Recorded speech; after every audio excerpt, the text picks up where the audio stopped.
Hello, my name is Vivek Iyer, and I would like to talk to you about perhaps the most prominent public intellectual economist that India has produced in 100 years.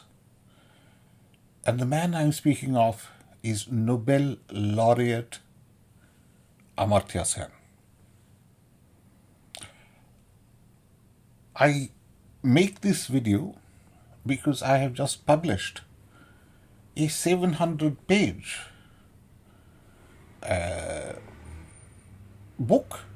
It's on Kindle. You can read it if you are part of Kindle Unlimited, or I think if you are part of the Prime, Amazon Prime. You can download it to your Kindle. You can read it, but it's all. Most of it is recycled from my blog, which is called Poetry as Socioproctology. So this is publicly available information. It's been there for many years.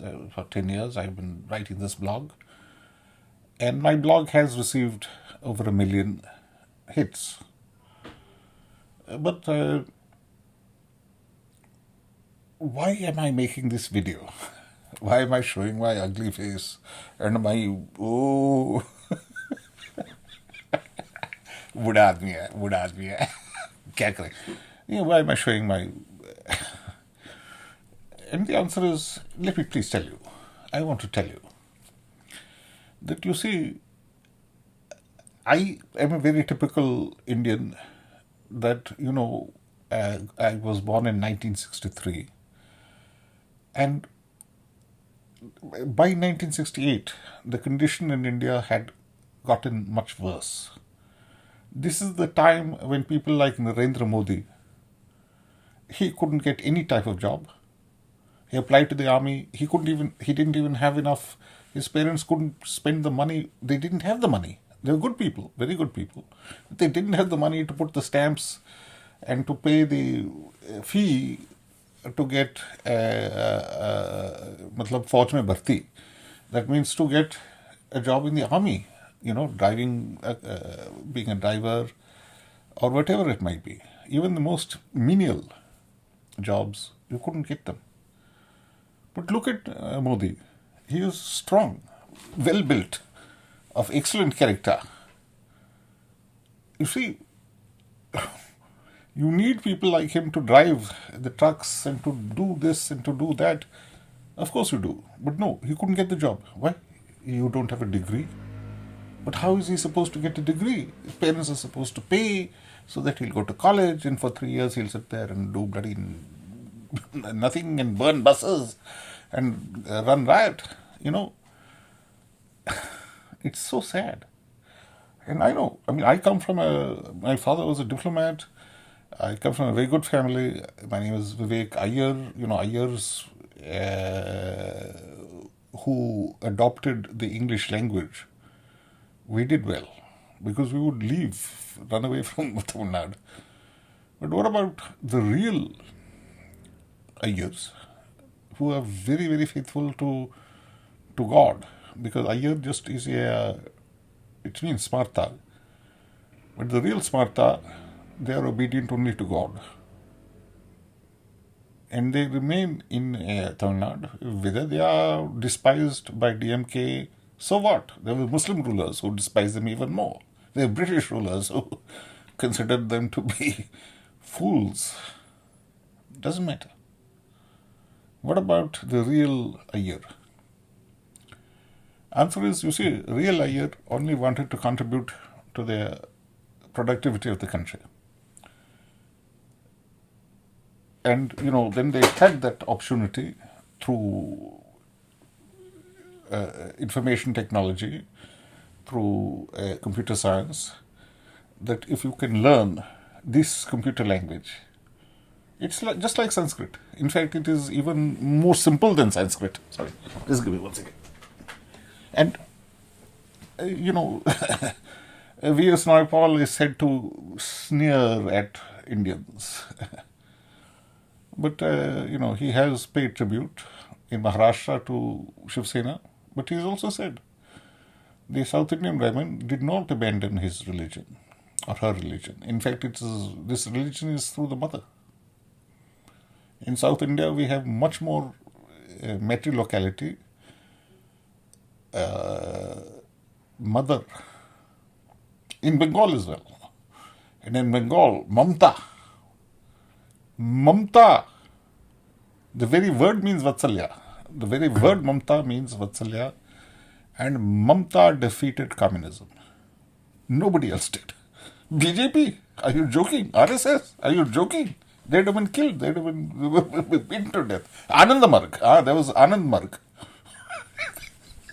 They were killed. They were killed. You see, Bengalis are very fierce. Don't fight with a Bengali. I'll fight with a Punjabi, I won't fight with a Bengali. Because why? Not that Bengalis are uncivilized, they're very civilized. But I think 150 years ago, some guy called Macaulay, he said, no, Bengalis don't fight. So then they had to prove him wrong. Who is the greatest Bruce Lee hero of Indian freedom struggle? Who is the Bruce Lee? You've seen Fists of Fury. Who is the Bruce Lee of India? Who? Is it Bhagat Singh? No. Bhagat Singh was extremely intelligent. He's like a professor. He's a professor. If you see the movie, of course, वो पंजाबी आदमी था. He did agriculture, of course he did. But his brain was extremely high, just as Manmohan Singh or Montek Singh Ahluwalia or B.S. If you see B.S. Minhas, among the members of Planning Commission, whom do I respect? Minhas. Yes, Sardarji, he came from quite poor, father was a cultivator, Punjabi cultivator. Minhas, of course, he went to the Stanford and this and that, and if you look in economics, he's got a very good theorem, joint authored with absolutely the top. This is his theorem. As a young chap, Bhagwati and Minhas, they had very good theorems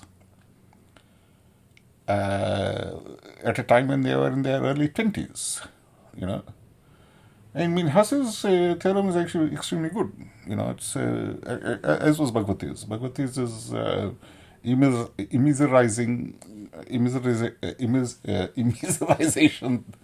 immiserizing growth. That means that you can grow, but terms of trade go against you, so you end up worse off. And so this was back in 1958, 1959. He predicted the future. Bhagwati. Minhas also, basically it's about substitutability on the production function. It's mathematical and all that. And the guy was, Stanford and Yevo. Vapas aaya. Why did he come back, man? Hey, Sardarji! Vapas kyun aaya? Why do Sardarjis come back? They can do extremely well. They can go anywhere. Why did he come back? Well, one reason he came back is to rise into the Planning Commission. So there was Sukumar Chakrabarti. Samuelson said he's the best mathematical economist, best development economist. And Sukumar Chakrabarti,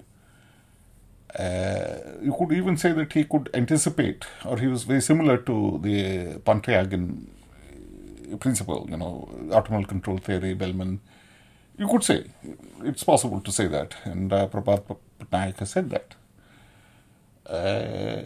I don't think so, actually, because really, if you look at the other side, that people in India were saying he's not a good mathematician. He's okay, he's not a good mathematician. Doesn't really understand maths. And of course, Amartya Sen, useless, worthless. And Meghnad Desai says, no, he had to leave India because of divorce. Because he was married to very lovely and very high. They're all very high class. I must tell you, these are the aristocratic Bengali Bhadralok. And that too, Amartya Sen is from Brahmo. Brahmo, very, very strict, ethical. Like when Tagore's, his own son, Tagore sent his own son to study agricultural economics in America. Because Tagore said, look, England is bloody useless and worthless. I won't send you for bloody Cambridge and Oxford and the LSE. Fuck off. You go and you study agriculture in America. Because Tagore knew. He knew that this is the country with the productivity in agriculture that is being properly studied. Why? Because America started off as a nation of farmers, and then they used science and technology and everything and democracy to go on increasing the productivity of the soil. That's why America has come up. Keynes was an idiot, John Maynard Keynes. He said, I'm not joking, he said in 1921, he said in 1919 in the economic consequences of the peace, he said, oh, America will become a net food importer because it's rich. So he's believing in diminishing marginal returns. He didn't understand that, what America was doing was smart, which is basically, food is, if you want food to be a small part of your budget, then in your country, you'll only have a few people producing the food. You'll have high productivity. And if you want to have good clothes and so on, then you'll have people in the textile sector, you'll have people if you want cars, you'll have people in the manufacturing cars and so on. Keynes didn't get that. He's an idiot. Because he went to Cambridge. Like Amartya Sen. Amartya. But you see, what Keynes did was that he said that, look, Britain has Australia, Canada, India, and so on.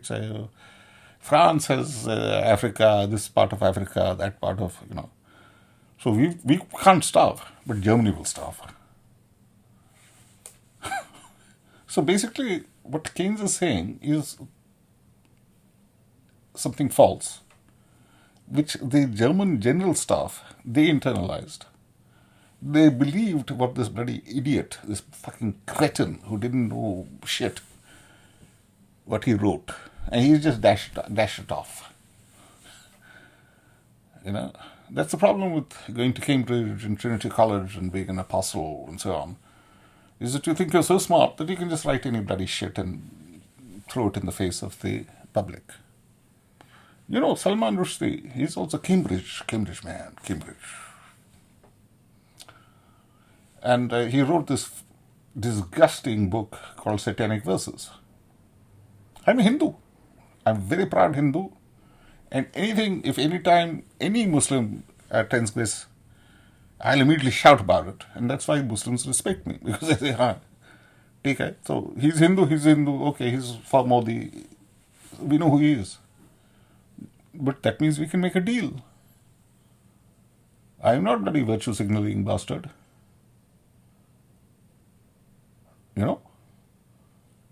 And I've had very good conversations with gentlemen, went to Karachi Grammar School and went to Lahore Public School is better.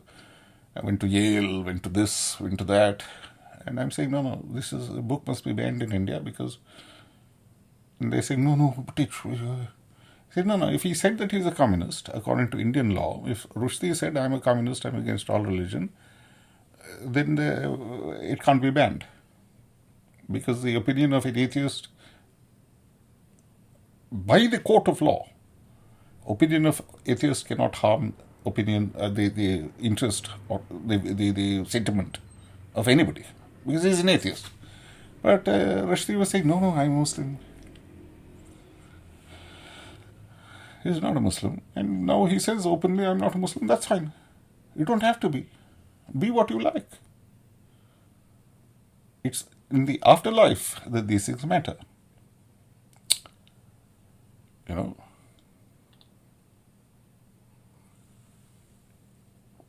Now, turning to Amartya Sen.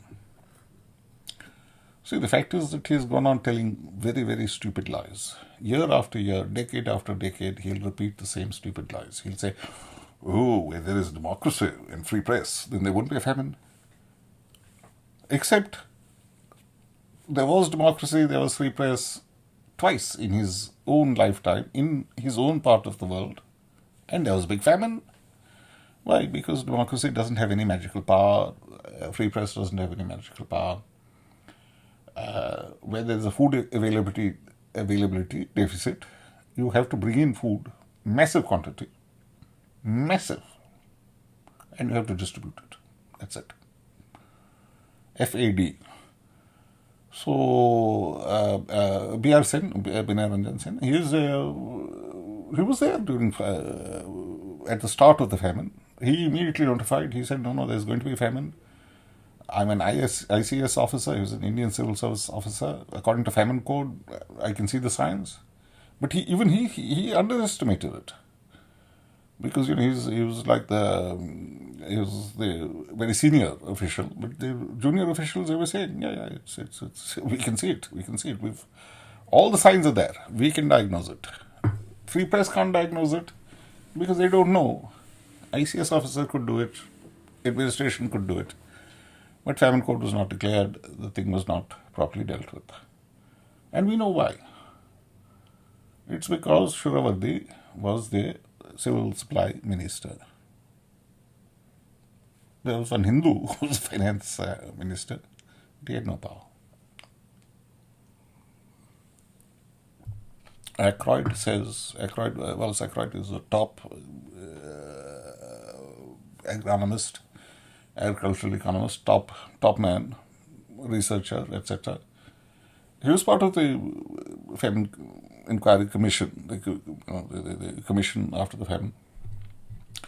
He said, look, each excess death was worth $100 to somebody. And $100 at that time, 35 ounces of gold. More than that. That's gold. At that time, under the fixed exchange rates and all that,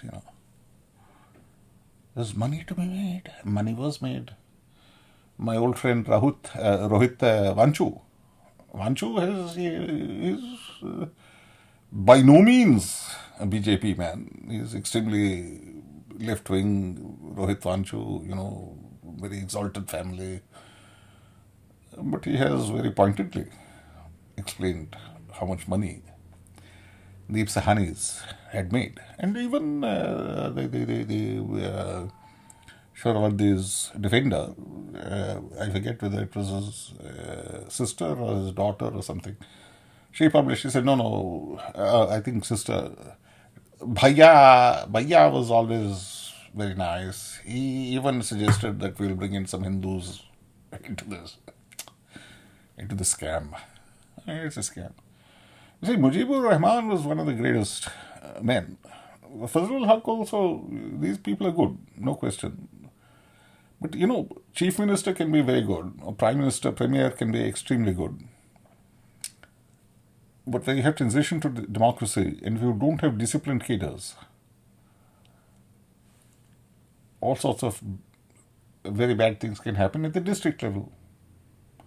And Mujibur Rahman was ready to go abandon democracy, abandon free press and so on, and to take extreme and tough measures because he loved his country.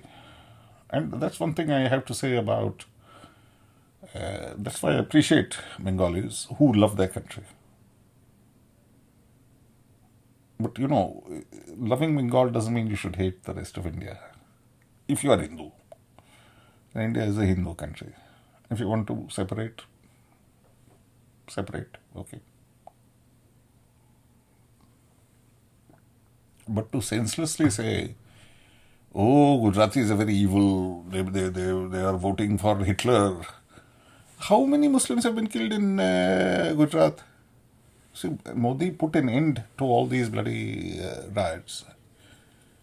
And how many people are being killed in Bengal? Regardless of religion. It's not a matter of religion. So it's not that, Hindu does not become happy if he says, oh, my son was killed. Oh, and then some Muslim son was killed. I'm happy now. No, we don't want our sons to be killed. We don't want our women to be raped. We don't want anarchy. And that's what Gujarat, they're simple people, in a way, in terms of philosophy. But they're very sophisticated people when it comes to making good and binding agreements and fostering good and binding relationships. So, what I'm saying in this video is that, I've written this book. It's, as I say, it's enormous. And it's about Amartya Sen. And it's basically saying that Amartya Sen, every single thing that he did was wrong. It was wrong on the basis of mathematics. And it's easy for me to say that because, of course, even through Wikipedia or through maths, Stack Exchange or anything, you can see that the maths has moved on. He was wrong on the maths. That's easy. He's wrong on the facts. That's easy. Because, once again, any person, just if you have access to broadband, you can see the facts. So he's wrong on the maths, he's wrong on the facts, he's wrong on the philosophy, because, there I know a little bit about philosophy, and so that's a little bit technical. He's wrong on the, in every single sentence that he says, that whenever he writes a sentence, and you look it up, you check the fact. There's some a factual element in it. You look it up, the fact is wrong. But there's also an analytical component to it, but the analysis is mad, is wrong. So how can you have a man who has been writing absolute nonsense, mendacious, meretricious nonsense, year after year, decade after decade, really since 1959? Because there is in my book, I show that in EPW, in the Economic and Political Weekly, in 1959, he had written an article which shows that his views hadn't changed from 1959 to 2019. He had the same views. But they were mad views. They were crazy views. They were stupid. Basically, he says that, Mussolini and Hitler, they're very good and honest people, which is false. They were fraudsters. They were thieves. They were disgusting, rubbish people. Rubbish. They were thugs. And he says, no, they were very good. They were very good and honest. And they came to power because they were more efficient. This is what he says in 1959. This is mad. It's false. It's completely wrong. Everybody knew in 1959 that, for example, Franco, he was also one of these fascists. But thanks to, because after Hitler was defeated, Mussolini was defeated, and America, they they put a bit of pressure on him, and they said, you get rid of the bloody Primo de Rivera and all his bloody nonsense phalangists and crazy nutters, and you start performing economically. And Franco was very happy. He said, yes, sir. हाँ साहब, हाँ, हम सब कुछ कर देंगे. And Franco, he would go on telling anybody who met him, actually, I'm descended from Jews. And if he met a Muslim, he'd say, I'm just descended from Muslims. Because in Spain, they had, during the Inquisition, they had forced Jews and Muslims to convert to Catholicism. And in fact, now Spain will give you a passport, a Spanish passport, if you can prove that you're descended from the Jews who were expelled. 500, 600 years ago. Anyway, so why? Because, Jews are considered to be very productive people. I remember, 1980s, I had many Hong Kong friends, and they were worried because, their parents had spent a lot of money to send them to get education here. And they were worried to get second passport, third passport, whatever. Yeah. But you see, Hong Kong was so productive, and Hong Kong people were considered to be so productive, that when Chinese rule came, they needn't have spent even one penny, because all these countries were competing for them, and now they're competing for them even more. Chairman Xi is cracking down, and everybody's going, can we get some Hong Kong people? Yes. Because they'll make money. You come here, you come there, please. So, whether it is Jews or Hong Kong, people who used to be despised, that they could never, their life is miserable. In 1939, all the great powers, and, they had big conference, 1938, to say, what should we do with the Jewish people of Germany and Poland and so forth? Answer is nothing. We don't want them. Fuck off. But who would say that now? Who would say that now? Now, if we can get some Jews for free, Bejo, yeah, Bejo. We'll take. How many do you have? Bring 2 loads. Bring 3 loads. Or Hong Kong Chinese, or which are, if you're productive, the world is your oyster. What is not productive is Amartya Sen and his stupidity. And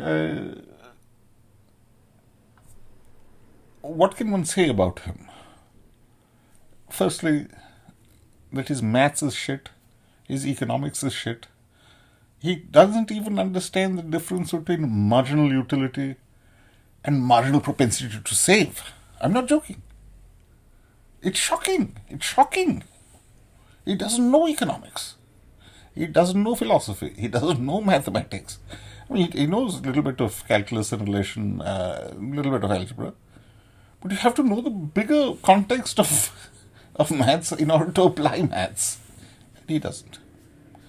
He was sitting there, he was there at the top table in America and in Britain when, back in the 60s and the early 70s, you have all these fantastic breakthroughs. You have, Dijkstra concurrency, you have problems of computability, you have problems of complexity, P is equal to NP, and all these things are happening. Unko kuch nahi pata. He is oblivious. And he's saying, famine can't happen in democracy. Though famine had happened in democracy in his part of the world, in Dhaka, in East Bengal, twice while he was alive. What the fuck is wrong with the man? This is liar. Rothbard's law. Murray Rothbard, who said that the eminent economist specializes in what he is worst at. And there's one good reason why economists, they live very long, because they go on repeating the same bloody stupid shit. So they get their mental exercise, they work their jaw, and their brain is completely unaffected. And then they go here and there to get honorary doctorates and so forth. But, in India, it's really shameful that Amartya Sen presided over the Nalanda debacle. This man, who had a free ticket from the Vajpayee gave him the free ticket Air India ticket. And he was flying on Air India. He didn't have any shame. He should have said, listen, you bloody cunt, let Air India charge and let it make a profit for the country. India is poor. Air India should make a profit for India. It should not be there to subsidize, this minister and that minister and, No, and then, he takes a huge amount of money from the government for Nalanda. Now, yes, people say, oh, he resigned because of Modi. But, in 2014, in February 2014, he threatened to resign. He said, if I will resign unless you immediately give all this money and pass this stupid law. And they did. Manmohan Singh had to do it because, Manmohan Singh was an economist. And if Amartya Sen was the Nobel laureate economist, it will look bad. But then Modi comes in and Modi says, fuck off, I don't care. Well, Modi didn't say that. We don't know what Modi said. All we know is that Pranab Mukherjee was not happy with Sen at all. National Security Advisor was not happy because Sen was saying, no, we want a diplomatic immunity for professors so that they can be Naxal or they can be ISIS or, whatever. Even if they are Indian citizens. You see, you can have diplomatic immunity for a foreigner, but you can't have diplomatic immunity for an Indian citizen, a citizen of your own country. Anyway, this is what the National Security Advisor said. I don't know all the details, and, Sen was very old. So, and he's very old, and we congratulate him for having lived so long. And we feel that he's a very good man because, you see, he got married, he worked hard, he raised children, and they were successful, And I think his second wife, she passed away. He himself had cancer. He was battling cancer. And I think wife passed away. And then he was a single dad here in London. Without any ayah and bawarchi, khansama and driver, And people felt sorry for him. You crazy man, you should be back in India, So, but you see, he has prevailed. God bless him. And may he live for many years. Chiranjeevi. So, but absolutely worthless as an economist, as a philosopher, political thinker, and as a Bengali. Absolutely useless. Rubbish.